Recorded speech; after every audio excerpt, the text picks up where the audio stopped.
చెల్లించుకుంటున్నాం ప్రభా. అవునయ్యా, నీ భక్తి, నీ ప్రజగా మమ్మల్ని చేసుకున్న విధానాన్ని బట్టి మీకు వేలాది వేల స్తుతులు స్తోత్రాలు చెల్లించుకుంటున్నాం. రాజులకు రాజు, నాయన ప్రభులకు ప్రభు. తండ్రి, నీవు కాలంలో సమయంలో మార్చువాడవు నీవే నాయన. ప్రకాశమానమైన వేపు చుక్కగా మీరు మాకు ఉన్నందులకై స్తోత్రాలు చెల్లించుకుంటున్నాం దేవా. నీవే పరిశుద్ధ స్థలమయ్యా, పరమ కుమ్మరి నీవే, పరమ పరిశుద్ధాలయం నీవే అని ఈ ఉదయకాలపు వేళ నానా మిమ్మల్ని స్తుతిస్తున్నాం తండ్రి. రాజులకు రాజైన దేవ, యూదుల రాజైన నజరేయుడ, నీకే స్తుతి స్తోత్రాలయ్యా. నీవు నాన్న సమాధాన కారకుడుగా మాకున్నందులకై స్తోత్రాలు నాయన. అవును తండ్రి, మాకు శాంతికరమై ఉన్నందులకై స్తోత్రాలు చెల్లించుకుంటున్నాం తండ్రి. నిత్య రక్షణకు కారకుడు అయిన తండ్రి నీకు స్తోత్రాలు. నీ ఆజ్ఞలన్నీ తండ్రి సత్యమై ఉన్నందులకై స్తోత్రాలు తండ్రి. అయ్యా, మా మరుగు చోటు నీవే, మా దాగు చోటు నీవై ఉన్నందులకై వేలాది వేల స్తుతులు స్తోత్రాలు నాయన. అవునయ్యా, మీ కనికరం సమస్త కార్యముల మీద కనబడుతున్నందులకై వేలాది వేల స్తుతులు స్తోత్రాలు చెల్లించుకుంటున్నానయ్యా. మారని దేవుడవు, మార్పు లేని దేవుడవు నాన్న. అన్ని నామముల కంటే పైనామం కలిగి ఉన్నవాడా, నీకే స్తుతి స్తోత్రాలు. అల్ఫా ఒమేగాగా ఉన్నందులకై స్తోత్రాలయ్యా. మా కేడెమును, మా తలను పైకెత్తు వాడవుగా నీవు ఉన్నందులకై స్తోత్రాలు చెల్లించుకుంటున్నామన్నా.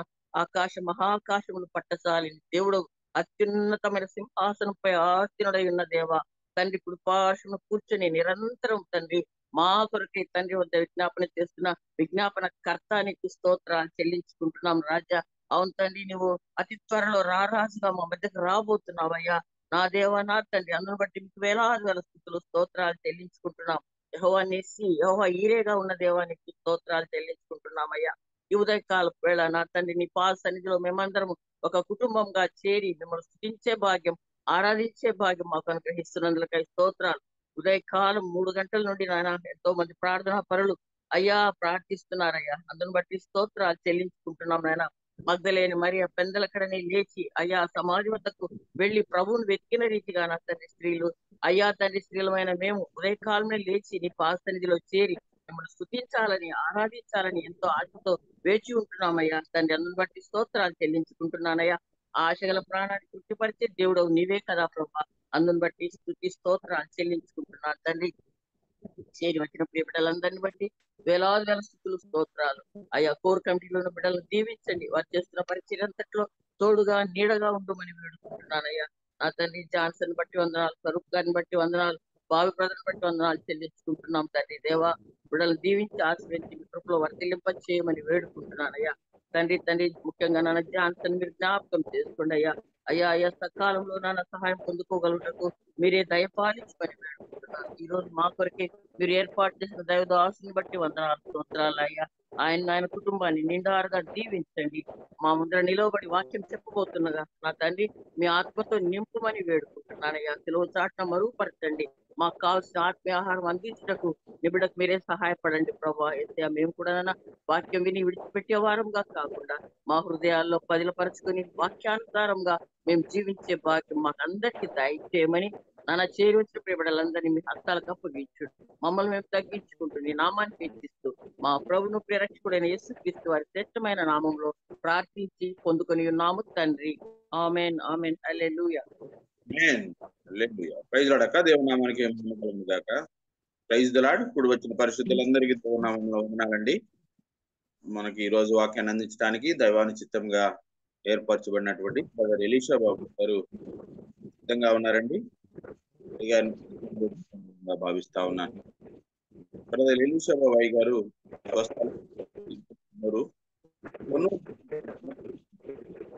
శాస్త్రంలో అభ్యసించారు. 15 సంవత్సరాలు దేశవ్యాప్తంగా వివిధ ప్రదేశాల్లో గణిత లెక్చరర్ గా పనిచేశారండి. నాగపూర్ లోని ఆర్మీ స్కూల్లో లెక్చరర్ గా పనిచేసినప్పుడు ఎలీషా గారు పూర్తిగా పరిచర్య కోసం దేవుని సమేతంగా అనంతపురం జిల్లా మరియు విద్యార్థుల మధ్య యుఏఎస్ పరిచయం స్టూడెంట్ కౌన్సిలర్ గా 15 సంవత్సరాలు సేవిస్తూ ఉన్నారు. గారు వీరికి 2 పిల్లలు.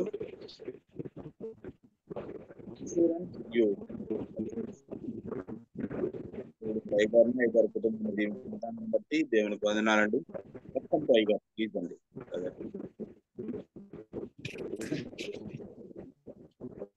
ఓకే, ప్రైజ్ లార్డ్ అండి. Praise lord. అలాగే ఉదయకాలం మీ మధ్యలో కలిసి మీతో కలిసి దేవుని వాక్యాన్ని పంచుకునే, దేవుని వాక్యాన్ని ఆలోచించే ఆ ధన్యత ప్రభు నాకు కూడా ఇచ్చినందుకు, మాకు కూడా ఇచ్చినందుకు దేవుని స్తుతిస్తూ వాక్యలో నుంచి ఒక చిన్న భాగం చదువుకొని మనం కొద్దిసేపు ఆలోచించేద్దాం. మనందరికీ బాగా తెలిసినటువంటి సుపరిచితమైనటువంటి భాగంలో నుంచి ఈరోజు మనం మాట్లాడుకుందాం. ఆదికాండం 22వ అధ్యాయంలో నుంచి కొన్ని మాటలు మీతో మాట్లాడాలని ఆలోచిస్తా ఉన్నాం. ఆదికాండం 22వ అధ్యాయం మొదటి నుంచి కొన్ని వచనాలు నేను చదువుతా ఉన్నాను.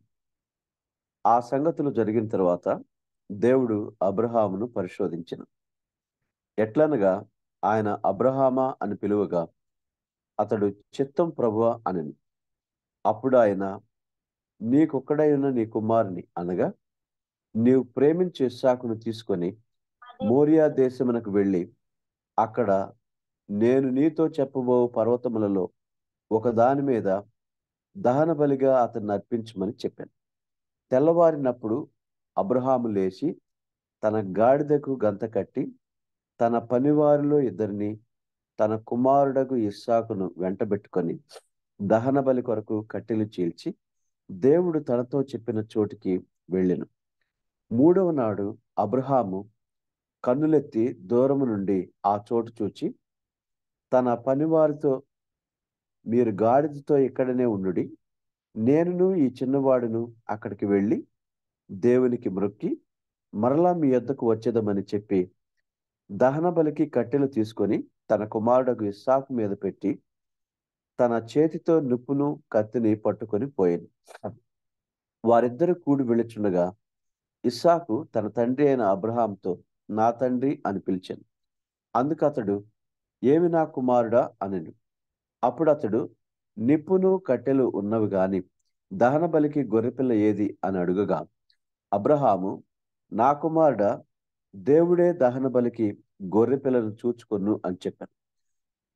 ఈలాగు వారిద్దరు కూడి వెళ్ళి దేవుడు తనతో చెప్పిన చోటికి వచ్చినప్పుడు అబ్రహాము అక్కడ బలిపీఠము కట్టి కట్టెలు చక్కగా పేర్చి తన కుమారుడకు ఇస్సాకును బంధించి ఆ పీఠంపై కట్టెల మీద ఉంచెను. అప్పుడు అబ్రహాము తన కుమారుడు వధించుటకు తన చేయి చాపి కత్తి పట్టుకొనగా యెహోవా దూత పరలోకము నుండి, అబ్రహామా అబ్రహామా అని అతన్ని పిలిచాను. అందుకు అతడు, చిత్తం ప్రభువా అనెను. అప్పుడు ఇతడు, నీ కుమారుని మీద చేయి వేయకము, అతన్నేమియో చేయకము, నీకొక్కడయ్యున్న నీ కుమారుని నాకీ వెనుతీయలేదు గనుక నీవు దేవునికి భయపడేవాడువని ఇందువలన నాకు కనబడుచున్నదనెను. ఈ భాగం మనం చాలా సార్లు చదివి ఉంటాం. చాలా మంది దీని మీద చక్కటి ప్రసంగాలు కూడా మీరు చేసి ఉంటారు.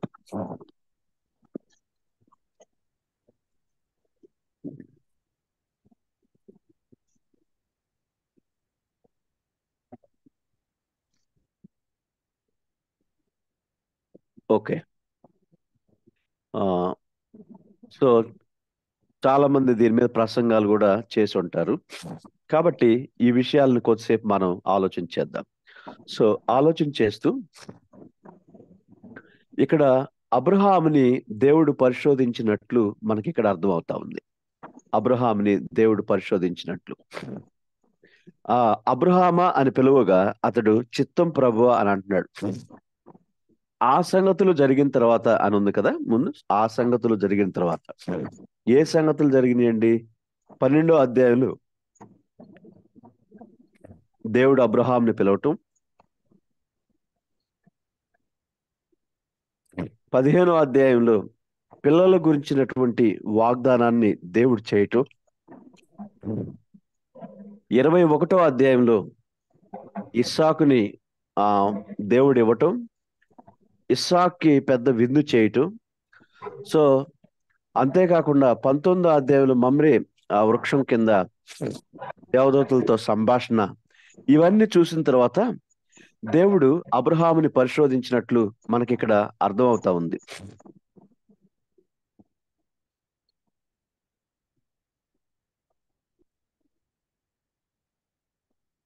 దేవుడు అబ్రహాముని పరిశోధించినట్లు మనకి ఇక్కడ అర్థమవుతుంది. అబ్రహామా అని పిలువగా అతడు చిత్తం ప్రభువా అన్నాడు కదండి. అంటే చిత్తం ప్రభువా అనే మాట మొదటి వచనంలో కనిపిస్తుంది.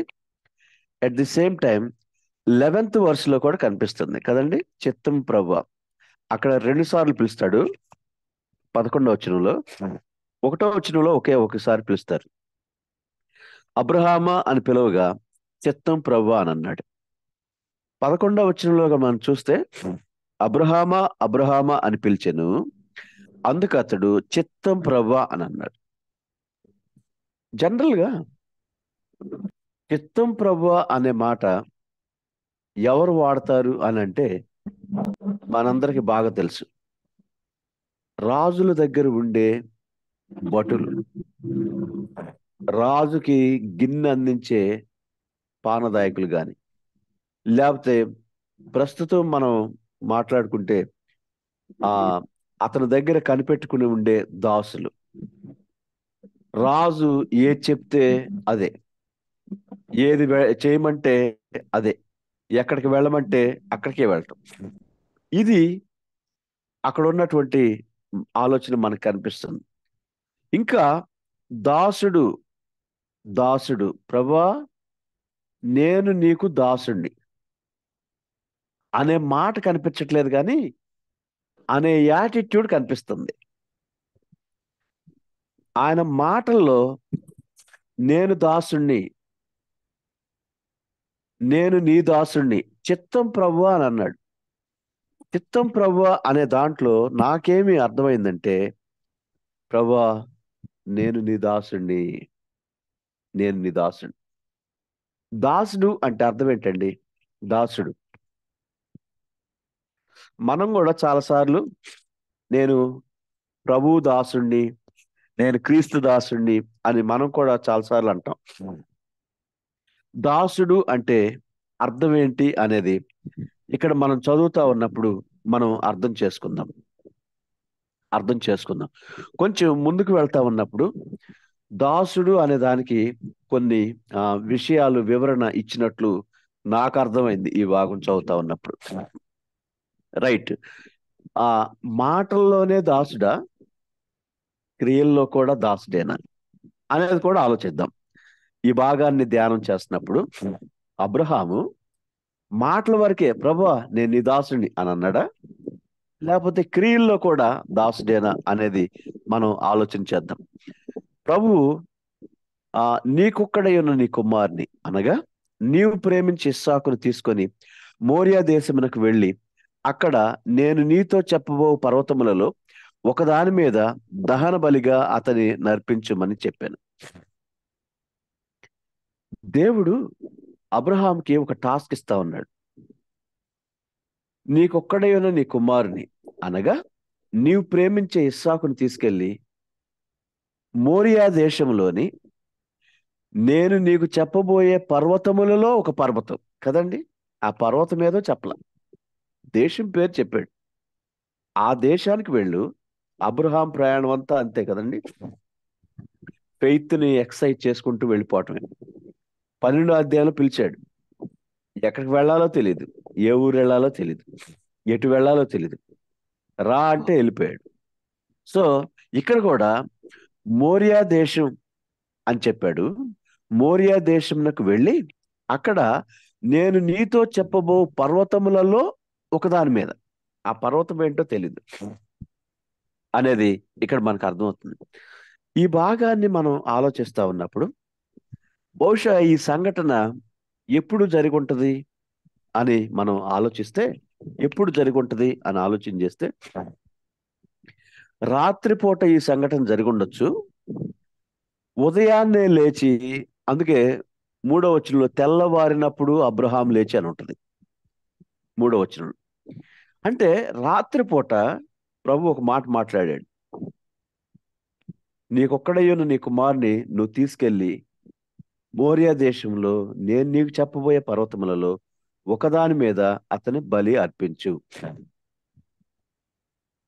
ఇక్కడ ఈ మాటలు మాట్లాడుతున్నప్పుడు రాత్రిపూట, మేబీ అది స్లీపింగ్ టైము లేకపోతే ఎలాంటి టైము మనకు తెలియదు, కానీ మేబీ నేను అనుకుంటాను మిడ్ నైట్ ఒకవేళ అయ్యుంటే, మిడ్ నైట్ కనుక అయ్యుంటే ప్రభు ఒకేసారి చెప్పాడండి, ఒకేసారి పిలిచాడండి. ఒకేసారి పిలిచినా ఆయన రెస్పాన్స్ ఎలా ఉందంటే, అబ్రహామా అంటే ఆ చిత్తం ప్రభువా అని అన్నాడు.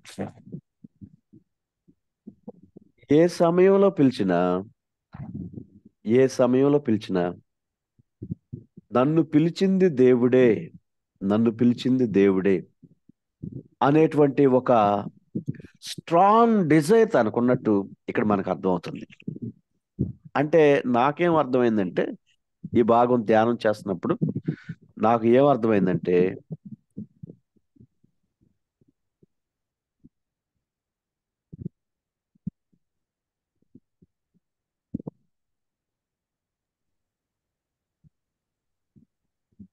దేవునితో ఆయనకున్న ఇంటిమసి ఎంత గొప్పదో నాకు అర్థమైంది. ఎంత ఇంటిమసీని మెయింటైన్ చేస్తున్నాడు. ఒకవేళ అర్ధరాత్రి ఎవరన్నా మన ఇంటికి వచ్చి తలుపు కొడితే, మనకు బాగా తెలిసిన వ్యక్తి అయితే, ఆ బ్రదర్ మీరా, ఆ సిస్టర్ మీరా, ఆ రండి లోపలికంట. సరే అండి. ఒకవేళ తెలియని వ్యక్తి అయితే, ఎవరండి మీరు, ఈ టైంలో ఎందుకు వచ్చారు అని అంటాం. కానీ ఇక్కడ అబ్రహాం గారు మేబీ మిడ్ నైట్ ప్రభు మాట్లాడారు, ఎప్పుడు మాట్లాడారు కరెక్ట్గా మనకు తెలియదు, కానీ కొన్నిసార్లు మనకు బాగా తెలిసిన వాళ్ళు మాట్లాడినా, ఎవరు మీరు అన్నట్టు ఒకవేళ ఫోన్లో నెంబర్ లేకపోతే, సారీ బ్రదరు ఏమనుకోవద్దు, మీరు మాట్లాడుతున్నారు కానీ మీరు ఎవరో నాకు తెలియదండి, కొంచెం మీ పేరేంటో చెప్తారా అని అంటాం. కానీ ఇక్కడ ఒకే ఒకసారి ప్రభు పిలిచాడు. ఇమ్మీడియట్ గా ఈయన చెప్తున్న మాట ఏంటంటే, చిత్తం ప్రభువా అంటున్నాడు. అంటే నన్ను పిలిచింది ప్రభువే. అంటే దేవుని యొక్క స్వరాన్ని ఎంత చక్కగా తెలిసిన వ్యక్తి, ఎంత చక్కగా తెలిసిన వ్యక్తి. దేవుని యొక్క స్వరం అంటే దేవునితో ఎంత మంచి ఇంటిమసీ కలిగినటువంటి వ్యక్తిగా ఇక్కడ అబ్రహాం మనకి కనిపిస్తా ఉన్నాడు. ఇందాక అక్క ప్రేయర్ చేస్తా 3 గంటల నుంచి ప్రార్థనలో ఉంటున్న వారు ఉన్నారు. ఈరోజు మన దేశానికి, మన సంఘాలకు, మన కుటుంబాలకు, మన వ్యక్తిగత జీవితానికి కావాల్సింది ఎవరంటే, నాలాంటి ప్రసంగికులు కాదు, కానీ వేకువజామునే లేచి ఆ నిజమైన దేవునితో, సర్వశక్తి కలిగిన దేవునితో, సృష్టికర్త అయిన దేవునితో ఆ ఇంటిమసీని మెయింటైన్ చేసేవాళ్ళు, దేవునితో కలిసి అంగలార్చేవారు. మన దేశం కోసం, మన ప్రాంతాల కోసం, మన ప్రజల రక్షణ కోసం అంగలార్చేవారు, ఆయనతో క్లోజ్ ఇంటిమసీ కలిగిన వాళ్ళు దేవునికి కావాలి, దేవునికి కావాలి. అబ్రహాముకి దేవునికి ఉన్న ఇంటిమసీని మనం ఆలోచిస్తా ఉన్నప్పుడు, మనకి మన దేవునికి ఎలాంటి ఇంటిమసీని మనం కలిగి ఉంటున్నాం? వ్యక్తిగతంగా మంచి ప్రార్థనా జీవితాన్ని మనం కలిగి ఉండగలుగుతున్నామా? వ్యక్తిగతంగా దేవుని వాక్యాన్ని బాగా స్టడీ చేయగలుగుతున్నామా? ఒకవేళ చేయగలుగుతుంటే దేవునికే మహిమ, దేవునికే మహిమ. కొంతమంది అలా చేస్తూ ఉన్నారు. 3 o'clock లేచి, 4 o'clock లేచి దేవుని దగ్గర అంగలారుస్తా ఉన్నారు, కన్నీరు కారుస్తా ఉన్నారు. వారందరిని బట్టి దేవునికే మహిమ, దేవునికే మహిమ.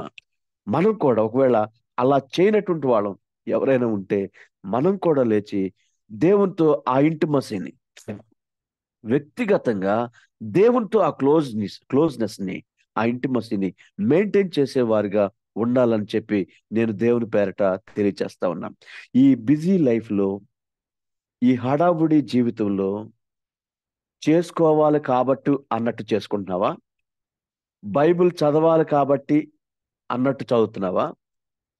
చెయ్యకపోతే బాగాదు కాబట్టి, చదువుకోకపోతే బాగాదు కాబట్టి, నేను విశ్వాసిని కాబట్టి అన్నట్టు ఏదో మొక్కుబడి ప్రార్థనలు, మొక్కుబడి వాక్య ధ్యానాలు ఒకవేళ చేస్తూ ఉంటే, ప్రియ స్నేహితుడా, సహోదరి, దేవుని పేరట బ్రతిమలాడుతా ఉన్నా, మొక్కుబడి ప్రార్థనలు ఎవరి కోసం అండి? ఎవరికి ఆ మొక్కు? ఎందుకు పనికిరాదు, ఎందుకు పనికిరాదు. కాబట్టి ఒక సఫిషియంట్ టైం ఎవరైనా ఇంటికి వెళ్ళినప్పుడు, లేదా మన ఇంట్లో మంచి బిర్యానీ తయారు చేసుకొని తృప్తిగా తిన్న తర్వాత, బ్రదరు భోంచేశారా అంటే ఏమని చెప్తామండి? చాలా తృప్తిగా తిన్నానండి, చాలా తృప్తిగా తిన్నా అని చెప్తాం కదా. నేను అంటాను, ఈరోజు నిన్నటి దినం గురించి మనం మాట్లాడుకుంటే, బ్రదరు నిన్నటి దినం తృప్తికరమైన సమయాన్ని ప్రభుతో గడిపారా? సిస్టర్ నిన్నటి దినం తృప్తికరమైన సమయం నీ సర్వశక్తి కలిగిన దేవునితో, ఎవరి కోసమో ఎవరో ఏదో అడుగుతారని, చేసుకోకపోతే బాగాదని, ఆ ఎవరి కోసమో చేస్తా ఉంటే అదొద్దండి, అదొద్దు. నీ దేవునితో, నీ దేవునితో తృప్తికరమైన సమయం ప్రార్థనలో, వాక్య ధ్యానంలో గడపగలిగితే దేవునికే మహిమ, దేవునికి మహిమ. ఒకవేళ అలా గడపకపోతుంటే, నేను మిమ్మల్ని అందరినీ అర్జీ చేస్తుంది ఏంటంటే, నేను మిమ్మల్ని అందరిని బెగ్ చేస్తుంది ఏంటంటే, ప్లీజ్ దేవునితో ఆ తృప్తికరమైన సమయాన్ని గడిపేవారిగా ఉందాం. ఆ ఇంటిమసీని మెయింటైన్ చేద్దాం. బ్రదరు ప్రే చేసుకున్నారా? వాక్యం చదువుకున్నారా? ప్రార్థన గురించి మాట్లాడేటప్పుడు ఒక ప్రాముఖ్యమైన విషయాన్ని నేను ఇక్కడ చెప్తాను. 90వ అధ్యాయం 8వ వచనంలో కీర్తనలో ఏమని ఉంటుందంటే, ఆయన ముఖ దర్శనం చేసుకోవటం, ఆయన ముఖ దర్శనం చేసుకున్నప్పుడు మన రహస్య పాపాలు కనిపిస్తాయి అని అంటాడు. అంటే మనం ప్రార్థనలో కూర్చున్నప్పుడల్లా ఆయన ముఖాన్ని మనం దర్శనం చేసుకోవాలి. ఆయన ముఖం దర్శనం చేసుకున్నప్పుడు ఏమవుతుంది? యెషయాకు ఆయన ముఖ దర్శనం కలిగింది 6వ అధ్యాయం. అప్పుడు యెషయా పెద్ద ప్రవక్త, అయ్యో నేను అపవిత్రుడను, అపవిత్రమైన పెదవులు కలిగిన వాడిని, అపవిత్రమైన పెదవులు కలిగిన జనుల మధ్య నివసిస్తున్నా, నేను నశించానయ్యా, నేను నశించానయ్యా. ప్రవక్తలలో పెద్ద ప్రవక్త, పెద్ద ప్రవచనాన్ని ప్రవచించిన ప్రవక్త, నేను అపవిత్రుడను, నేను అపవిత్రమైన పెదవులు కలిగిన వాడను, అపవిత్రమైన జనుల మధ్య నివసిస్తున్నాను, నేను నశించాను. ఎంత స్పష్టంగా అంటాడండి. ప్రియ స్నేహితుడా, సహోదరి, ప్రార్థనలో వాక్యంలో గడపటం అంటే నాకు అర్థమైనంత వరకు, వాక్యాన్ని నేను స్టడీ చేస్తున్నప్పుడు నాకు అర్థమైనంత వరకు, నాలో ఉన్న రహస్య పాపాలను, మనం బలహీనతలు అంటాం కదా. యేసు ప్రభు నమ్ముకోక ముందేమో పాపాలు అంటాం, యేసు ప్రభు నమ్ముకున్న తర్వాత బలహీనతలు అనే పేరు పెట్టుకున్నాం. సరే, బలహీనతలు అంటారో ఏమంటారు అది మన ఇష్టం. అయితే ఆ రహస్య పాపాలనండి, రహస్య బలహీనతలనండి, అవి బాగా నాకు అర్థం అవ్వాలి. నేను ఏ రహస్య జీవితాన్ని మెయింటైన్ చేస్తున్నాను, దేవునికి వ్యతిరేకమైనటువంటి, దేవునికి ఇష్టం లేని ఏ రహస్య జీవితాన్ని నేను మెయింటైన్ చేస్తాను అనే దాంట్లో నుంచి నన్ను బయటికి తీసుకురాపోతే నా ప్రార్థన మేబీ వృధానేమో, నా వాక్య ధ్యానం మేబీ వృధానేమో. అలాంటి ప్రార్థన కొన్నిసార్లు మేబీ మన ఇంటి పైకప్పు కూడా దాటదేమో. ప్రియ స్నేహితుడా, సహోదరి, ఈ ఉదయకాల సమయం ఎంతో ఆసక్తితో దేవుని వాక్యం వినాలని వచ్చున్నాం కదా. ఈ మాటలు అర్థం చేసుకోమని ప్రేమతో మనం చేస్తున్నాం. అబ్రహాము జీవితాన్ని దేవునితో మంచి ఇంటిమసీ కలిగినటువంటి వ్యక్తిగా మనం ఒకటి చూస్తా ఉన్నాం. రెండవది, అక్కడ మనం చదువుకుంటూ వెళ్తా ఉంటే దాసుడు అనే దానికి అర్థం మళ్ళీ నేను మాట్లాడతాను. చదువుకుంటూ వెళ్తుంటే ఇక్కడ ఒక మాట అర్థమైంది. 2వ వచనంలో తెల్లవారినప్పుడు 3వ వచనం చదువుతున్నా. అబ్రహాము లేచి తన గాడిదకు గంత కట్టి తన పనివారిలో ఇద్దరిని తన కుమారుడు ఇస్సాకును తీసుకొని కట్టెలు తీసుకొని బయలుదేరి వెళ్తున్నాడు కదండి. అబ్రహాముకి దాసులు ఉన్నారా లేరా? మనందరూ తెలుసు, ఉన్నారు కదా. చాలా మంది దాసులు ఉన్నారు. ఇప్పుడు ఒక దాసుడికి, అరే నువ్వు గాడిద గంత కట్టరా, అరే నువ్వు ఈ కట్టెలు చేల్చరా, అరే నువ్వు ఇదిగి పని చేయరా అంటే చేయరండి, చేస్తారు కదా. కానీ అక్కడ రాయబడిన మాట ఏంటంటే, అబ్రహాము లేచి తెల్లవారినప్పుడు అబ్రహాం ఎప్పుడు లేచాడు? తెల్లవారుతా ఉండగా మేబీ టైమింగ్ మనకు తెలియదు, కానీ ఎర్లీ మార్నింగ్ అనేది మనకు అర్థం అవుతుంది. తెల్లవారినప్పుడు అబ్రహాం లేచి తన గాడిద గంత కట్టుకున్నాడు, తన పనివారిలో ఇద్దరిని పిలిచాడు, కట్టెలు ఆయనే చీల్చుకున్నాడు. అంటే ఏంటి, ఏమర్థం అవుతుందంటే ఆయన దాసుల్ని పిలిచి వాళ్ళకి అప్పచెప్పొచ్చు, కానీ ఎందుకు చెప్పలేదు అని నేను ఆలోచిస్తున్నప్పుడు నాకు వచ్చిన ఆలోచన ఏంటంటే, దేవుడు నాకు చెప్పాడు కాబట్టి, నాకు అప్పగించాడు కాబట్టి, నన్ను చేయమన్నాడు కాబట్టి నేనే చేస్తాను. నాకు కదా చెప్పింది, నేను చేస్తాను. నాకు కదా అప్పగించింది, నేనే చేస్తాను.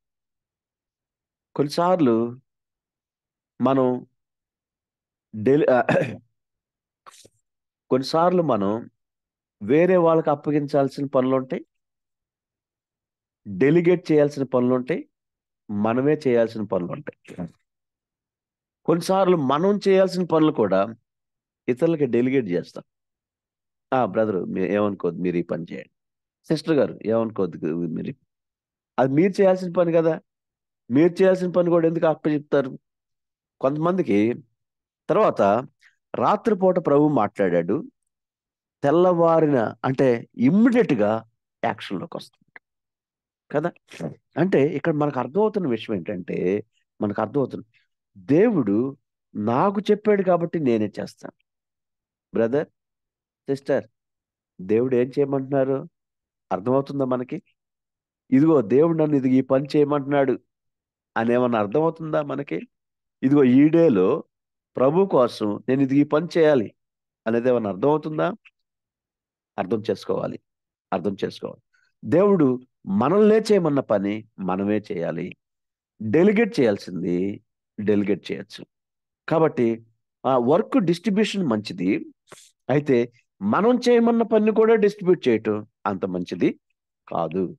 కొంతమందికి ఆఫీసుల్లో కానీ ఇళ్లల్లో కానీ పనులు అలాగే పెట్టుకొని ఉంటారు, పోస్ట్ పోన్ చేసుకుంటా ఉంటారు.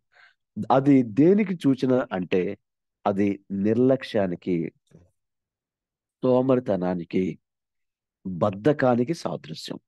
ఒకవేళ ఇమ్మీడియట్ గా తెల్లవారినప్పుడు లేచి గాడిద గంత కట్టి కదా, అంటే ఇమ్మీడియట్ గా ఆయన దేవుడు చెప్పిన పని చేస్తున్నట్లు మనకు అర్థమవుతా ఉంది. ప్రభు చాలా చెప్తా ఉంటారు కదా మనకి, వాటిని చేయగలుగుతున్నామా, ఇమ్మీడియట్ గా చేయగలుగుతున్నామా, లేకపోతే ఎలా చేయగలుగుతున్నాం అనేది ఆలోచించమని ప్రభు పేరట మనం చేస్తున్నాం. That is the second thing I want to share with you. మూడోది, అక్కడే నాకు ఇంకేం అర్థమైందంటే, ఇమ్మీడియట్ రెస్పాన్స్, ఇమ్మీడియట్ ఒబీడియన్స్ అనేది కూడా అర్థమైంది. అంతేనంటారా? రాత్రిపూట ప్రభు మాట్లాడాడు, ఉదయాన్నే లేచి యాక్షన్లోకి తీసుకుంటున్నాడు. Immediate response, immediate obedience. దాసుడు అంటే అర్థం ఏంటో తెలుసా? నో మోర్ ఎక్స్క్యూజెస్ అండి. ఇప్పుడు అబ్రహాము దేవుణ్ణి సొదొమ గొమొర్రా పట్టణంలో లోతు విషయంలో ఎంతసేపు గోజాడాడండి. దేవునితో చాలా ఫ్రెండ్షిప్ ఉంటుంది కదా అబ్రహాంకి, అంత క్లోజ్నెస్ ఉంది కదా. ప్రభువా 50 మంది ఉంటే ఈ పట్టణాన్ని పాడు చేయకుండా ఉంటావా? 40 మంది నీతిమంతులు ఉంటే, 30 మంది ఉంటే, 10 మంది, 20 మంది, 5గురు, అలా గోజాడుతూ వచ్చాడు కదా.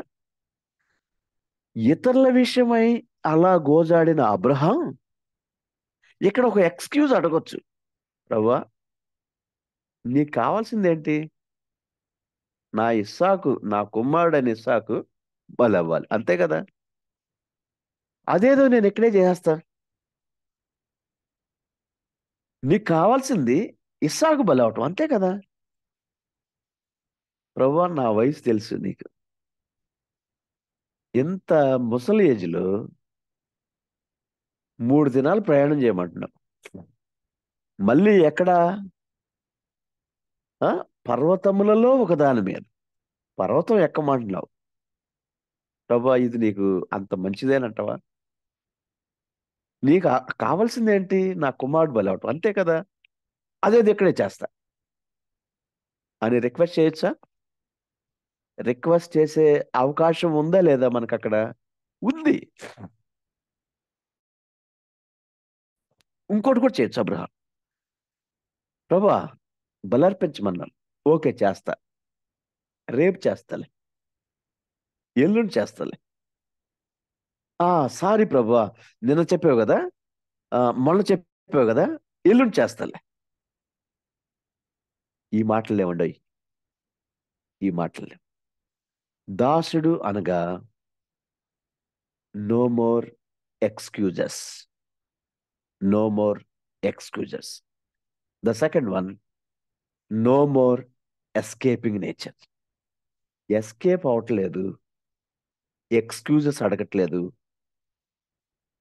యజమానుడు ఏది చెప్తే, ఎక్కడికి వెళ్ళమంటే, ఎలా చేయమంటే అలా చేసినటువంటి గొప్ప దాసుడుగా అబ్రహాం మనకి ఎక్కడ కనిపిస్తున్నారు. ఎంత గొప్ప విషయం అండి. అక్కడ ఏజ్ని మనం ఆలోచిస్తా ఉన్నప్పుడు, ఏజ్ని ఆలోచించడానికి నాకు ఒక క్లూ పాయింట్ దొరికింది. ఇప్పుడు పని వాళ్ళని అక్కడ వదిలిపెట్టిన తర్వాత ఆ దహన బలికి అవసరమైన కట్టెలు ఎవరు మోస్తున్నారండి? ఇస్సాకు కదా. అంటే దహన బలికి అవసరమైన కట్టెలు మోసే ఏజీ ఇస్సాకు వచ్చింది. అంటే 75 ఇయర్స్ అప్పుడు దేవుని వాగ్దానం, 100 ఇయర్స్ అప్పుడు దేవుడు వాగ్దాన నెరవేర్పు ఇస్సాకునివ్వటం. ఇప్పుడు ఇస్సాకు ఎంత ఏజ్ వచ్చిందంటున్నాము? దహన బలికి అవసరమైన కట్టెలు మోసే ఏజ్ వచ్చిందంటున్నాం. అంటే ఎంత ఉంటుంది అప్రాక్సిమేట్ గా? మేబీ టీనేజ్ కుర్రోడు, లేకపోతే 20 to 30 ఇయర్స్ మేబీ ఉండొచ్చు. అంటే ఇవన్నీ మనం ఇంక్లూడ్ చేసుకుంటే మేబీ అబ్రహాం గారికి 120, 130 ఇయర్స్ ఏజ్. ఆ రోజుల్లో కూడా ఇది ముసలేజే. బహుశా మనం అనుకోవచ్చు, ఆ రోజుల్లో కూడా ఆయన ముసలతనే. కానీ నాకు అర్థమైంది ఏంటంటే, అబ్రహాము వయసులో ముసలివాడేమో గాని దేవుని పని విషయంలో మనకంటే చురుకైన యవనస్తుడు, మనకంటే చురుకైన యవనస్తుడు. Just like teenage people, just like teenage people.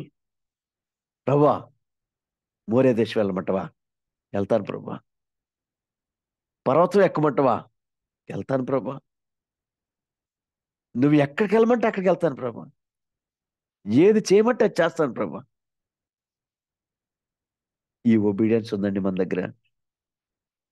ఎన్నిసార్లు చెప్తాం ప్రభుతో, సారీ ప్రభా, నువ్వు నాకు ఈ పని చెప్పావు కానీ, నువ్వు నన్ను ఈ పని చేయమన్నావు కానీ, నువ్వు నన్ను పలానా చోటకి వెళ్ళమన్నావు కానీ, పలానోళ్ళతో మాట్లాడమన్నావు కానీ, పలానోళ్ళు చాలా నీడిలో ఉన్నారు, వెళ్ళి వాళ్ళని దర్శించు, ప్రార్థన చేయని చెప్పావు కానీ, నేను చాలా బిజీ అయిపోయి చేయలేకపోయాను ప్రభా, నన్ను క్షమించే. ఎన్నిసార్లు అడుగుతాం మనం? ఎన్నిసార్లు అడుగుతామండి? ఇంకో మాట చెప్పనా మనల్ని? అంటే మీరందరూ స్టడీ చేసి ఉంటారులేండి, కొంచెం మనల్ని ఆశ్చర్యపరిచే ఒక మాట ఏంటి చెప్పనా? దేనికి ఎంత తొందరగా, ఎంత ఇమ్మీడియట్గా రెస్పాండ్ అవుతున్నాడు? తను ప్రేమించే ఒకే ఒక కుమారుడైన ఇస్సాకుని బలి అర్పించడానికి. అంటే మన భాషలో చెప్పుకోవాలంటే తన కొడుకుని చంపేసుకోవటానికి. తన కొడుకుని చంపేసుకునే సమయానికి కూడా అంటే అర్థం చేసుకోండి, అంటే వేరేగా ఆలోచించద్దు. దానికి కూడా ఎంత ఇమ్మీడియట్ గా రెస్పాండ్ అవుతున్నాడండి. ఎస్కేప్ అడగకుండా ఎంత చక్కగా రెస్పాండ్ అవుతున్నాడండి. దేవుడు మనల్ని చేయమనే పనుల్లో మన ప్రాణాలు పోయే పనులే ఉండవు నాకు తెలిసినంత వరకు. ఎవరు ప్రాణాలు పోయే పనులే ఉండవు. అయినా కూడా ఎక్స్క్యూజ్ అడుగుతాం, అయినా కూడా ఎస్కేప్ అవుతా ఉంటాం. ప్రియ స్నేహితుడా, సహోదరి, ఈ ఉదయకాలం ఎంతో ఆసక్తితో దేవుని పాదాల దగ్గరికి వచ్చారు. వాక్యం విందామని వచ్చాం. వాక్యం వింటున్నా, వాక్యం చెప్తున్నా నేనేం అతీతం కాదు, వింటున్నా మీరేం అతీతం కాదు. వాక్యం అనేది అందరికీ ఒకటే, అందరికీ ఒకటే. కాబట్టి వెళ్ళమన్న చోటికి వెళ్ళే మనసు ఉందా? ప్రభువా, అది చాలా దూరం అయ్యా, ఆ వ్యక్తులు చాలా దూరంలో ఉంటారు ప్రభువా, వాళ్ళు చాలా నీడిలో ఉన్నారని చెప్పావు, వెళ్ళమన్నావు, కానీ చాలా దూరం ప్రభువా, నేను వెళ్ళలేను, నా వల్ల కాదు అని చెప్తున్నామా?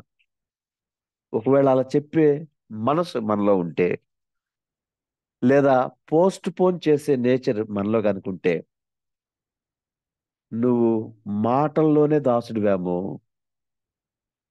క్రియలలో దాసుడు కాదేమో ఆలోచించమని ప్రేమతో రిక్వెస్ట్ చేస్తున్నాను. నేనేదో వాక్యంలో నుంచి చాలా శ్రేష్టమైన సంగతులు, మర్మాలు తీసి మీతో పంచుకుందామని నేను రానండి.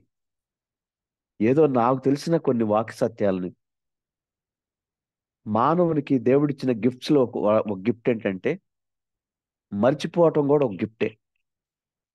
దేవుని వాక్య సత్యాలు మనకు తెలుసు, కొన్నిసార్లు మర్చిపోతాం. మర్చిపోయిన వాటిని మళ్ళీ ఒకసారి రిమైండ్ చేయటం కోసం నేను చేసేది అదే. అది నన్ను నేను రిమైండ్ చేసుకున్నట్టు ఉంటది, చెప్తున్నప్పుడు మీకు కూడా ఒకసారి జ్ఞాపకానికి తెచ్చిన వాడిని అవుతానేమో అనే నేను ఈ మాటలు మీకు అందిస్తున్నాను. రైట్. కాబట్టి దాసుడు అంటే immediate response, immediate obedience. No more excuses, no more escape. Escaping లేదు, పోస్ట్ పోనింగ్ లేదు, తర్వాత చూద్దామని అనుకోలేదు. ప్రాణాలు పోయే పరిస్థితి అయినా ప్రభువా, ప్రాణాలు పోయినా పర్లేదు, నువ్వు చెప్పావు, నువ్వు వెళ్ళమన్నావు, నువ్వు నాకు అప్పగించావు, I will do it, I will do it. Right. ఇంకా అక్కడ మనం కిందకి చదువుకుంటూ వెళ్తే అంటే మీరు ఇంకా స్టడీ చేస్తూ ఉంటే చాలా విషయాలు ప్రభు మీతో కూడా మాట్లాడతారు. ఆ తర్వాత ఇంకా కింద చదువుకుంటూ వెళ్తే అక్కడ ఒక మాట కనిపిస్తుంది కదా. అక్కడ ఏమని కనిపిస్తుంది అంటే 5వ వచనం, ఆ పనివారితో మీరు గాడితో ఇక్కడనే ఉండి ఈ చిన్నవారును నేను అక్కడికి వెళ్ళి దేవునికి మొక్కి మరలా మీ యొద్దకు తిరిగి వస్తామని చెప్తున్నాడు కదా. అంటే ఏం అర్థం అవుతుంది ఇక్కడ మనకి? మేము వెళ్ళి ఇద్దరం తిరిగి వస్తామని చెప్తున్నాడు కదా. ఇద్దరం తిరిగి వస్తాం, నేను ఒక్కడే తిరిగి వస్తా అని అంటలా అబ్రహాం గారు. 5వ వచనాన్ని మనం బాగా స్టడీ చేస్తాం. అంటే అబ్రహాము గారు ఎంత ఫెయిత్ ని ఎక్సైజ్ చేస్తున్నాడు కదా, ఫెయిత్ ని చక్కగా ఎక్సైజ్ చేస్తున్నాడు. అసలు ఆయన జీవితమే, ఆయనకి ప్రభు పెట్టిన పేరే జనాంగాలకు తండ్రి, విశ్వాసులకు తండ్రి కదా.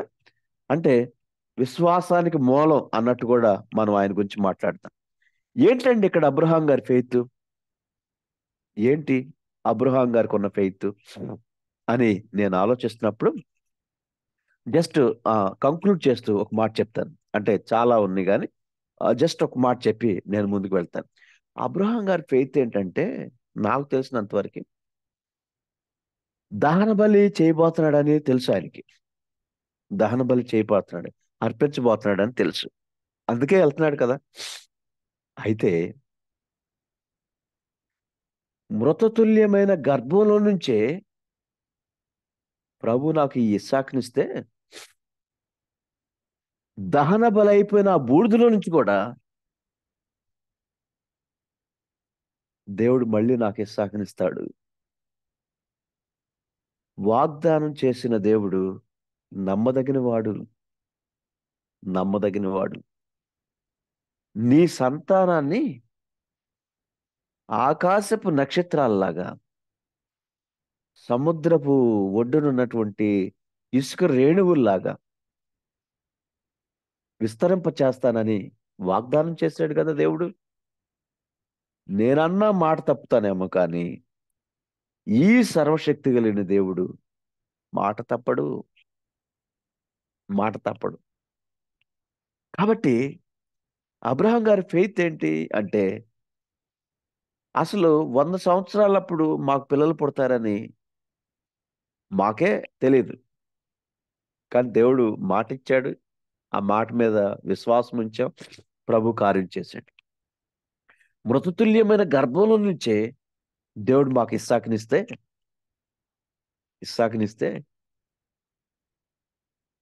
ఒకవేళ నేను దహన బలి అర్పించిన బూడిదైపోయినా ఆ బూడిదలో నుంచి కూడా ఇస్సాకుని మళ్ళీ నాకు ఇస్తాడు ప్రభు అనే ఫెయిత్ని ఇక్కడ ఎక్స్ప్రెస్ చేస్తున్నట్లు నేను వాక్యాన్ని స్టడీ చేసినప్పుడు నాకు అర్థమవుతుంది. ప్రియ స్నేహితుడా, సహోదరి, ఇలాంటి ఫెయిత్ని ఎవరి మీద ఫెయిత్ అండి? ఎవరి మీద ఫెయిత్ ఇది? తన మీద, తన ఫ్యామిలీ మీద, తన కొడుకు మీద, లేకపోతే ఇంకా ఎవరి మీద అయినా? No no no. తన ఫెయిత్ ఎవరి మీద అంటే, ఇచ్చింది దేవుడు, తీసుకుంటున్న దేవుడు, మళ్ళీ ఇవ్వబోయేది దేవుడు. కొన్నిసార్లు మనం ఇలా చెప్పొచ్చు, ప్రభా ఇది అసలు నీకు, కొన్నిసార్లు మనకి ఇలా కూడా డౌట్ వస్తుంది, ప్రభా ఇది అసలు నీకు న్యాయమేనా? ఏదో ఇవ్వక ఇచ్చావు, అది కూడా ముదిమిలో ఇచ్చావు, చాలా ముసలి వయసులో ఇచ్చావు, మళ్ళీ తీసుకుంటా అంటున్నావు. అసలు ఇదేమన్నా న్యాయమేనా ప్రభు నీకు? ఇదేమన్నా న్యాయమేనా అని అనుకుంటాం. ఇంకోటి, అసలు దేవుడు ఈ మాట మాట్లాడేటప్పుడే ఇంకో డౌట్ కూడా వస్తుందండి మనలాంటి వాళ్ళకి. అంటే మనలాంటి వాళ్ళు అంటే బాధేమో, నాలాంటి వాళ్ళకి ఇంకో డౌట్ కూడా వస్తుంది. ఏంటి ఆ డౌట్ అంటే, అసలు ఇచ్చిన దేవుడు మళ్ళీ అడుగుతాడంటావా? ఇది దేవుని మాటేనంటారా? నిజంగా ఈ ఆలోచన దేవుని దగ్గర నుంచే వచ్చిందా, లేకపోతే సాతాను దగ్గర నుంచి వచ్చిందా అని అనుకుంటాం. కానీ ఆ అపనమ్మకం ఏ లేదండి అబ్రహాం గారికి. ఈ ఆలోచన ఇచ్చింది దేవుడే. ఈ ఆలోచన దేవుని దగ్గర నుంచే వచ్చింది. ఎంత స్పష్టత, ఎంత క్లారిటీ. పరిస్థితులు ఏమైపోతున్నా, ప్రాణాలు పోయే పరిస్థితి అయినా, ఇక హోప్ లేనటువంటి, ఇక నాకు కుమారుడు ఉండడు, ఇచ్చాడు, కుమారుడిని తీసుకుంటున్నాడు, అయినా పర్వాలేదు, దేవునికే మహిమ అన్నట్టు. హోప్ లేనటువంటి కండిషన్లో కూడా హోప్ కలిగి ముందుకెళ్తున్నటువంటి అబ్రహామును మనం చూస్తున్నాం. ప్రియ స్నేహితుడా, సహోదరి, ఒకవేళ నీ జీవితంలో, నీ కుటుంబంలో హోప్ లేనటువంటి పరిస్థితుల్లో, నిరాశ నిస్పృహల్లో కృంగిపోతూ, ఏం చేయాలో అర్థం కాక, ఎటు వెళ్ళాలో అర్థం కాక, ఒకవేళ సతమతిపోతూ, గలిబిలైపోతూ, చిరాకుగా వెళ్ళిపోతూ ఉంటే, ప్రేమ కలిగిన దేవుడు అంటున్నాడు, వాగ్దానం చేసిన దేవుడు నమ్మదగిన వాడు.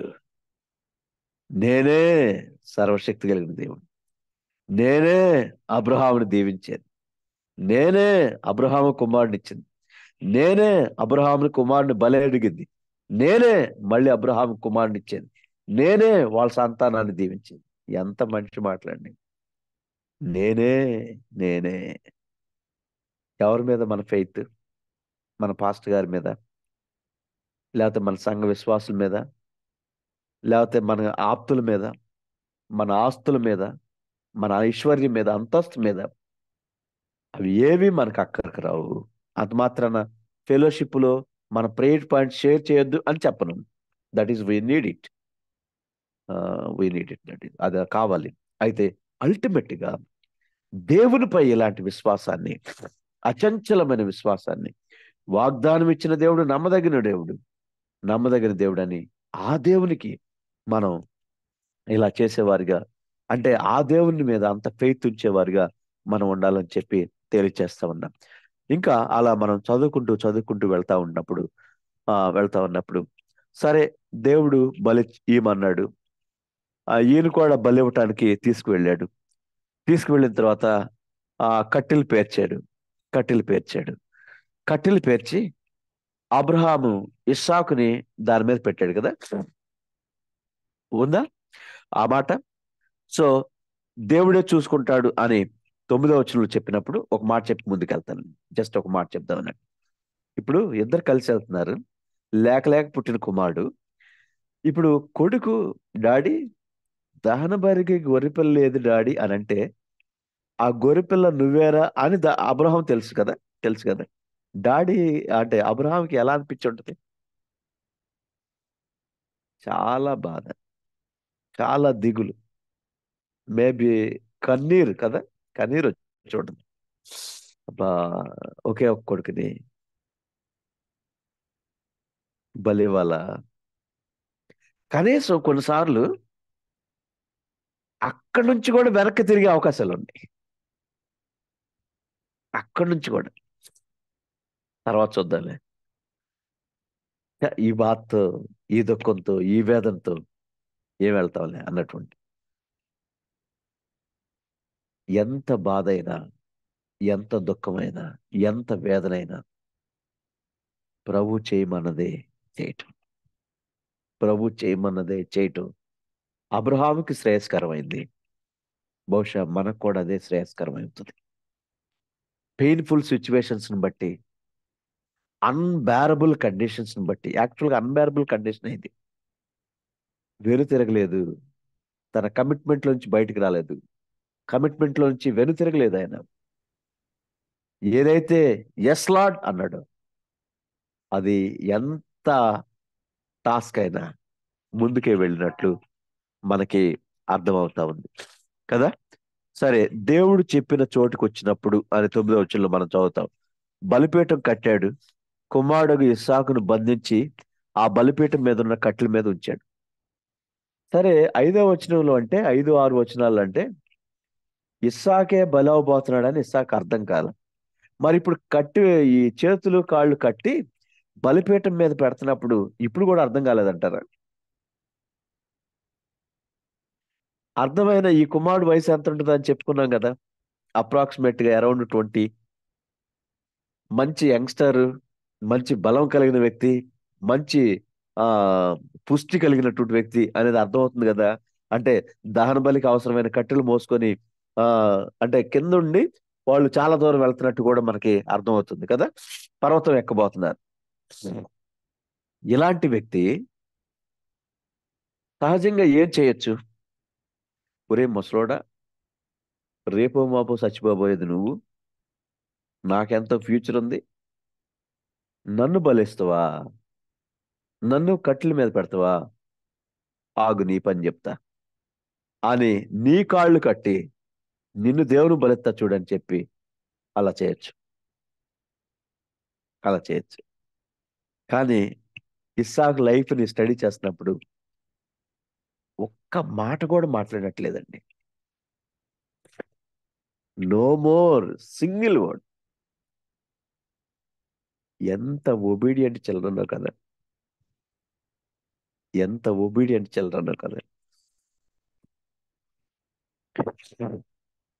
ప్రియ స్నేహితుడా, అర్థమైందా ఈ మాట?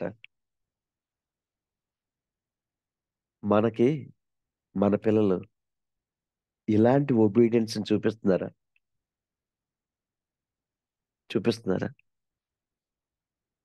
బహుశా నేను అనుకుంటాను, ఇలాంటి ఒబీడియన్స్ ఎందుకు చూపించాడా అని ఆలోచిస్తున్నప్పుడు నాకు ఒక థాట్ వచ్చింది. అదేంటంటే, మా డాడీ, మా మమ్మీ ఏం చేసినా దేవుడు చెప్తేనే చేస్తారండి. దేవుడు చెప్తేనే చేస్తారు అనేటువంటి ఆ ముద్ర మేబీ ఇస్సాకు మీద ఉందేమో. మై డియర్ పేరెంట్స్, ఆలోచించేద్దాం ఒకసారి. యాజ్ ఎ పేరెంట్గా నేను కూడా మాట్లాడు. I have two childrens. ఆలోచించేద్దాం. మన పిల్లలకి మనం ఆ ఇంపాక్ట్, ఆ టైప్ ఆఫ్ ఇంపాక్ట్ ని ఇవ్వగలుగుతున్నామా? మా పేరెంట్స్ ఏం చేసినా మా మేలు కోసమే చేస్తారండి. మా పేరెంట్స్ ఏం చేసినా దేవుడు చెప్తేనే చేస్తారండి. దేవుడు చేయమంటేనే చేస్తారండి. బహుశా ఇస్సాక్కి అబ్రహాం మీద, తన తండ్రి మీద ఆ ఇంప్రెషన్ ఉందేమో. తల్లిదండ్రులారా, పిల్లలకి మనం ఆ ఇంప్రెషన్ ఇవ్వగలుగుతున్నామా? నేను అంటాను, నా పిల్లలకి నా పిల్లలకి నా ఇంపాక్ట్ నా పిల్లల మీద లేకుండా వాళ్ళ ఫ్రెండ్స్ యొక్క ఇంపాక్ట్ వాళ్ళ మీద ఉంటే, నా మాటలు అర్థమవుతున్నాయి కదండి. నా ఇంపాక్ట్, లేకపోతే నేను కానీ నా వైఫ్ కానీ మా ఇంపాక్ట్ మా పిల్లల మీద కాకుండా ఆ ఇంపాక్ట్ కంటే వాళ్ళ ఫ్రెండ్స్ యొక్క ఇంపాక్ట్ ఎక్కువ అవుతుంది అంటే అర్థం ఏంటంటే, నాకు అర్థమైనంత వరకు యాజ్ ఏ పేరెంట్గా ఐ ఫెయిల్డ్ అని అర్థం. ఒక తండ్రిగా, తల్లిగా నా పిల్లల్ని నేను పెంచే విషయంలో నేను ఫెయిల్ అయ్యాను అని నేను ఫీల్ అవుతా. మరి మీరు ఈ మాటకి యాక్సెప్ట్ చేస్తారో లేదో నాకు తెలియదు కానీ, బట్ నేను ఎలా ఫీల్ అవుతానంటే, ఎందుకంటే నా ఇంపాక్ట్ నా పిల్లల మీద ఉండాలి. నా ఇంపాక్ట్ నా దేవుని ఇంపాక్ట్. దీనికంటే వాళ్ళ ఫ్రెండ్స్ యొక్క ఇంపాక్ట్ ఎక్కువ అవుతుందంటే తప్పనిసరిగా మనం ఆలోచించుకోవాలి. మై డియర్ పేరెంట్స్, ఇలాంటి ఇంపాక్ట్ ని మన పిల్లలకి ఇవ్వగలుగుతున్నామా లేదా? బహుశా అబ్రహాం లైఫ్ ని ఇస్సాక్ స్టడీ చేస్తున్నప్పుడు, ఇస్సాక్ చూస్తున్నప్పుడు, అది కూడా 20 years టీనేజ్ దాటిన తర్వాత, టీనేజ్ పిల్లలు చాలా మంది ఈ రోజుల్లో కంప్లైంట్స్ ఏంటి? మా పిల్లలు మా మాట వింటలేదండి, మా పిల్లలు మా మాట వింటలేదండి, ఎంత చెప్పినా వింటలేదండి, రివర్స్ అవుతున్నారండి, ఏం చేయాలో అర్థం కావట్లేదండి, కన్నీళ్ళు ఒక్కటే తక్కువ అండి, కొంతమంది ఏడుస్తూ ఉంటారు. చిన్న వయసులో విపరీతమైన గారాబానికి అలవాటు చేసామేమో. వాళ్ళు ఏది అడిగితే అది అడ్డు చెప్పకుండా చేయమని చెప్పారేమో. చిన్న వయసు నుంచే దేవుని యొక్క ఆధీనంలో కాకుండా, పర్వాలేదులే చిన్నపిల్లలు, వాళ్ళకి ఏం తెలియదులే, let them do, let them do, let them do అని అన్నారేమో, అని అన్నావేమో. అందుకే ఈరోజు మన మాట అంటే పెద్ద లెక్క చేయట్లేదు, మన మాటకు పెద్ద విలువ ఇవ్వట్లేదు.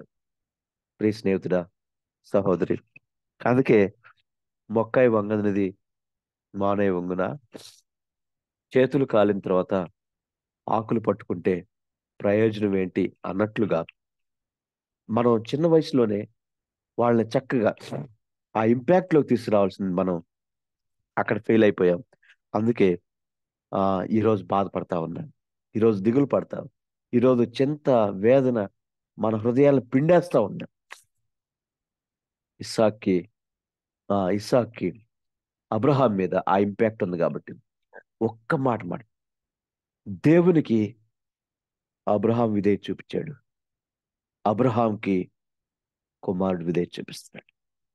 మనం మన దేవునికి సంపూర్ణ విధేయత చూపించేవారు అయితే, ఆ విషయాలు మన పిల్లలకి నేర్పేవారు అయితే, మన పిల్లలు కూడా మనకి సంపూర్ణ విధేయత చూపిస్తారు.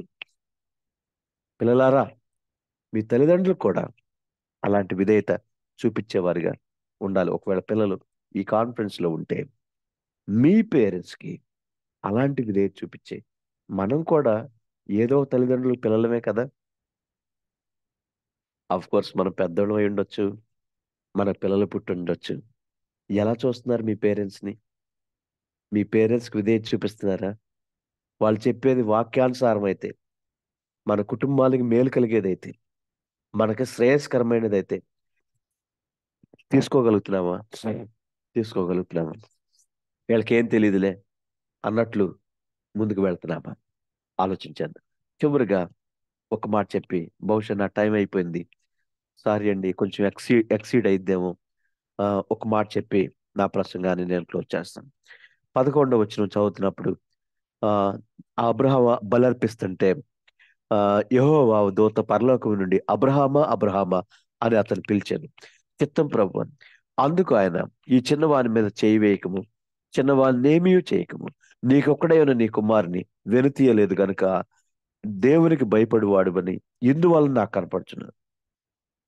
బలీయమనేది దేవుడే, ఎల్లమనేది దేవుడే, వద్దనేది దేవుడే. ఏంటండి అసలు ఇది? ఏమి న్యాయం? ఏమి న్యాయం అండి ఇది? 3 దినాలు ప్రయాణం చేసి ఆ ముసలి వయసులో ఎక్కడికి వెళ్ళమంటే అక్కడికి వెళ్ళాడు కదండి. మళ్ళీ వద్దంటున్నాడు ఇప్పుడు దేవుడు. ఏంటి అసలు ఇది? అంటే జస్ట్ టైం అయిపోయింది కాబట్టి నా ఆలోచనలో ఉన్న జిస్ట్ని నేను చెప్పి నేను క్లోజ్ చేస్తాను. నా ఆలోచన ఏంటంటే, దేవునికి కావాల్సింది శారీరకంగా ఉన్న ఇస్సాకు బలవటం కాదు. అబ్రహాము గుండెల్లో విగ్రహమై కూర్చున్న ఇస్సాకు బలవ్వాలి. శారీరకంగా బలిచ్చే ముందు ఎక్కడ చంపుకోవాలి? హృదయంలో చంపుకొని ఉంటాడు ఆల్రెడీ అబ్రహాం. హృదయంలో చంపుకున్నాడు కాబట్టే శారీరకంగా బలర్పించడానికి వచ్చాడు. ప్రియ స్నేహితుడా, సహోదరి, అబ్రహాము గుండెల్లో విగ్రహమై కూర్చున్న ఆ ఇస్సాకు బలైతే చాలు. దేవుని కంటే దేన్ని ఎక్కువగా ప్రేమిస్తే, దేన్నైతే ఎక్కువగా ప్రేమిస్తున్నావో అదే నీ జీవితంలో విగ్రహం, నా జీవితంలో విగ్రహం. బహుశా అబ్రహాము దేవుని కంటే కొంచెం ప్రేమ ఇస్సాకు వైపుకి వెళ్ళిపోయిందేమో. అందుకే ఇస్సాకుని బలీయమన్నాడు. ప్రియ స్నేహితుడా, నీ హృదయం అనే సింహాసనం మీద ప్రభు మాత్రమే ఉన్నారా? ప్రభుతో పాటు కొంతమందిని కూర్చోబెడుతున్నారా? అన్యుల విగ్రహాలని చాలా తేలిగ్గా కనిపెట్టొచ్చండి. ఎందుకంటారు? కనిపిస్తాయి కదా, కనిపిస్తాయి కదా. కానీ విశ్వాసుల గుండెల్లో దాగి ఉండే విగ్రహాలను కనుగోవటం చాలా కష్టం, చాలా కష్టం. ప్రియ స్నేహితుడా, సహోదరి, దేన్ని విగ్రహంగా కలిగి ఉన్నాం? కొన్నిసార్లు మన డబ్బు, మన ఆస్తి, మన అంతస్తు, మన అందం, మన జ్ఞానం, మన తెలివితేటలు, మన పిల్లలు, మన తల్లిదండ్రులు, వైఫ్, హస్బెండ్, ఏదైనా అవ్వచ్చు విగ్రహం.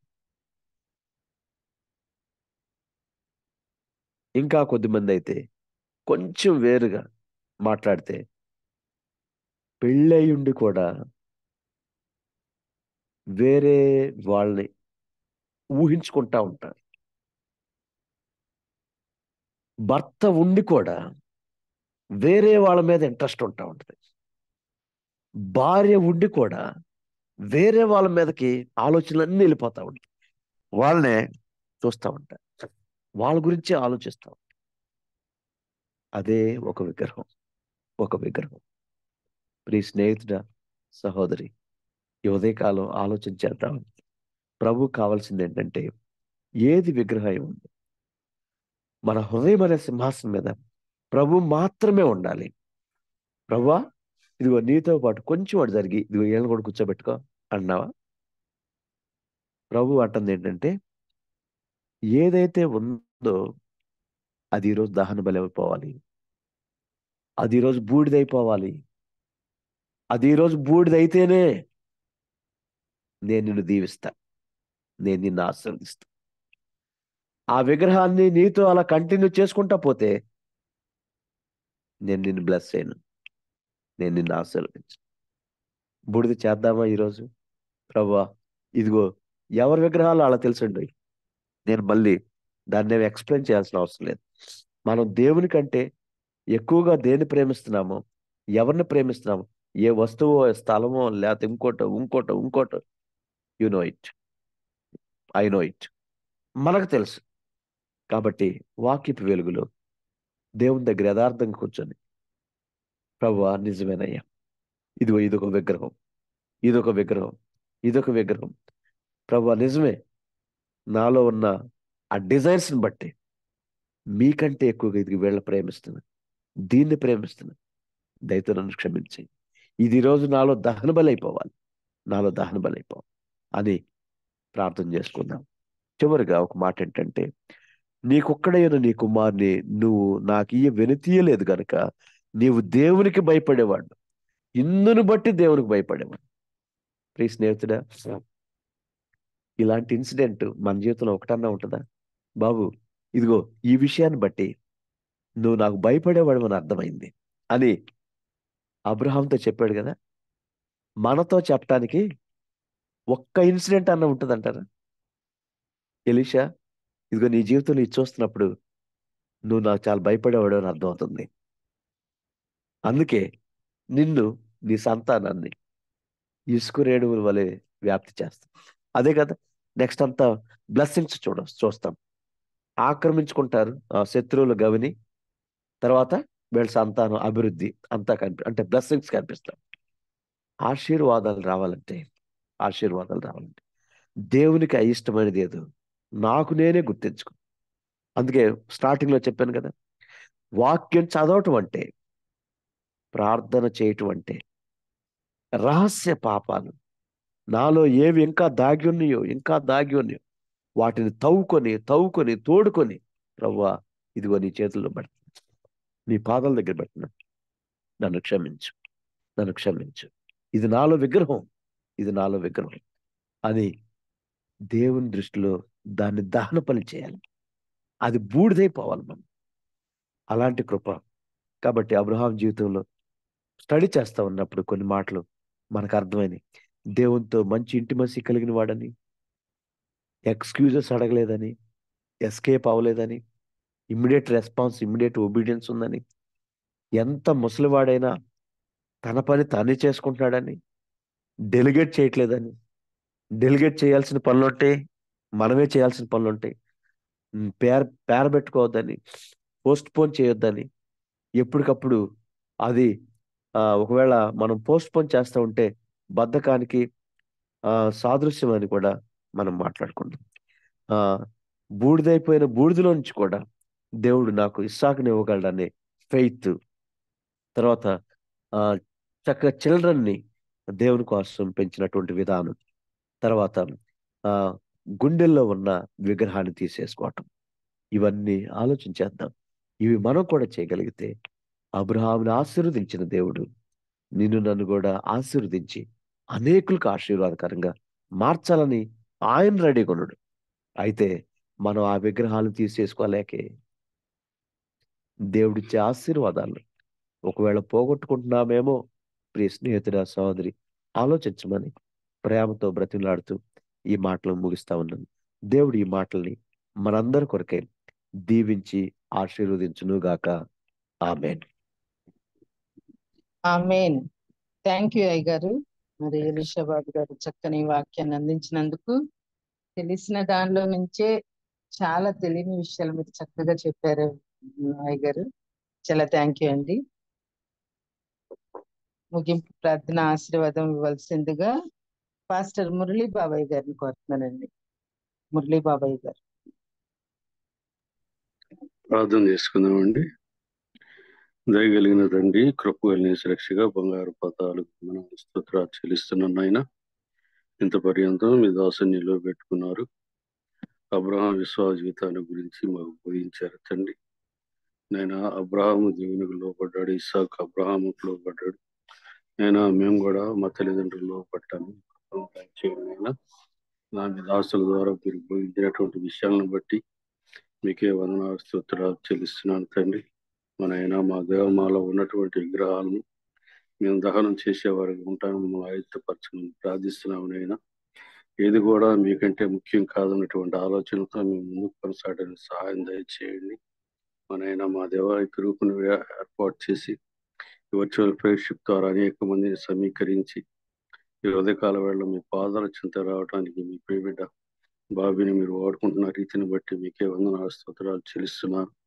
అలాగే బాబీకి సహకరిస్తున్నటువంటి జాన్సన్ను బట్టి, స్వరూపుని బట్టి, అలాగే జాన్సమ్మను బట్టి, తేజాన్ని బట్టి, కోర్ కమిటీని బట్టి మీ పాస్ సన్నిధికి వస్తున్నాను నాయన ఈ యొక్క జూమ్ కూడిక జీవిత కాలం కొనసాగటానికి సహాయం చేసి ప్రార్థిస్తున్నాను నాయన. మీరు మా అందరూ ప్రార్థనలు విన్నారు. జేమ్స్ అయ్య గారికి మంచి ఆరోగ్యాన్ని ఇస్తూ ఉన్నారు. ఆయన హాస్పిటల్లో కూడా స్వార్థ బోధిస్తున్నాడు. నేను అక్కడ ఉన్నటువంటి నర్సుల కోసం ప్రార్థన చేస్తున్నాడు.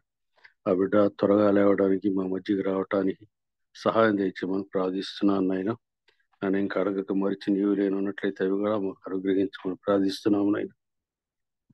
మన ఆయన మా దేవ అల్పులో తండ్రి, ఎన్నిక లేని వారు మా కోసం మీరు 2024 సంవత్సరాల క్రితం శరీరధారిగా లోకానికి వచ్చారు. మమ్మల్ని అందరూ రక్షించడానికి, మీ బాసుని చేర్చుకోవడానికి మీరు ఆ కలువరి శిలువలో బలి అయ్యారు.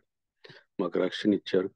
మీరు ఉచితంగా ఇచ్చినటువంటి రక్షణ మేము పొందుకోలేని దీనస్థితిలో ఉంటూ ఉండగా మీరు మమ్మల్ని క్షమించండి అన్నా. మీ రక్షణ భాగ్యం అనుభవించడానికి కావాల్సినటువంటి జ్ఞానం మా దయచేయమని కూడా ప్రార్థిస్తున్నాం. మా నాయన మా దేవ, ఈ గ్రూపులో ఎంతమంది అనారోగ్య పరిస్థితుల్లో ఉన్నారో మాకైతే తెలియదు, కానీ అటు బిడ్డలందరినీ దర్శించండి, మీ దక్షిణాస్తంతో తాకండి, సంపూర్ణమైన ఆరోగ్యాన్ని దయచేయమని ప్రార్థిస్తున్నాను. నేను పుట్టినరోజు జరుపుకున్నటువంటి బిడ్డల్ని నేను ఆశీర్వదించండి. అలాగే నేను ఏ వివాహాలు చేసుకోవాలని బిడ్డలను వివాహ దినాల్లో మీరు తోడుగా ఉండండి. మా దేవ, మరి మా గ్రూపులో 19 వృద్ధులు ఉన్నారు, వారిని కూడా మీకు అప్పగిస్తున్నా. సంపూర్ణ ఆరోగ్యాన్ని దయచేయండి, ఆయుష్కాలాన్ని పొడిగించండి, జీవితకాలం అంతా మిమ్మల్ని కలిగిన జీవితం సహాయం దయచేయమని ప్రార్థిస్తున్నాను.